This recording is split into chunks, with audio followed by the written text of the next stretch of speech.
ചെറിയൊരു ഇൻഫർമേഷൻ തരാൻ വേണ്ടി വന്നതാണ് കേട്ടോ. ഈ ഇടയ്ക്കായിട്ട് മലയാളികൾ ഒരു 2 പേര് പോളണ്ടിലേക്ക് പോയിട്ടുണ്ടായിരുന്നു. റൊമാനിയയിൽ നിന്നാണ് പോയത്. അപ്പം എനിക്ക് പരിചയമുള്ളവരാണ്. അപ്പോൾ അവർ കമ്പനിയോടൊന്നും അറിയിച്ചിരുന്നില്ലായിരുന്നു. ഒരു ദിവസം പെട്ടെന്ന് ബാഗ് എടുത്തിട്ട് പോയതാണ്. അപ്പം അന്ന് പിറ്റേന്നാണ് കമ്പനി പോലും അറിയുന്നത്. അപ്പം അങ്ങനെ ഒരു സിറ്റുവേഷൻ വന്നപ്പോഴത്തേക്ക് സ്വാഭാവികമായിട്ട് അവർ കമ്പനി പോലീസ് സ്റ്റേഷനിൽ റിപ്പോർട്ട് ചെയ്ത് മിസ്സിംഗ് കേസ് ഫയൽ ചെയ്തിട്ടുണ്ടായിരുന്നു. അപ്പോൾ അത് വലിയ പ്രശ്നമായി.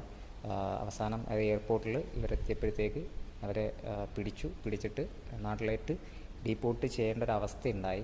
അപ്പം 1 വർഷം വരെ നിങ്ങൾ വെയിറ്റ് ചെയ്യുക. എന്തെങ്കിൽ റിസൈൻ ലെറ്റർ കമ്പനിയോട് ചോദിച്ചിട്ട് തന്നെ മേടിക്കുക. എന്നിട്ട് ഈ ഒരു കാര്യങ്ങളെല്ലാം മേടിച്ചതിന് ശേഷം മാത്രം, പേപ്പറെല്ലാം ക്ലിയർ ആക്കിയതിന് ശേഷം മാത്രം നിങ്ങൾ അടുത്ത കൺട്രിയിലോട്ട് ജോലിക്ക് വേണ്ടിയിട്ട് അപ്ലൈ ചെയ്യുക.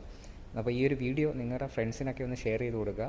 കാരണം യൂറോപ്പിൽ വരാതിരിക്കുന്നവർക്ക് ഒരുപാട് പേരുണ്ടാവാം.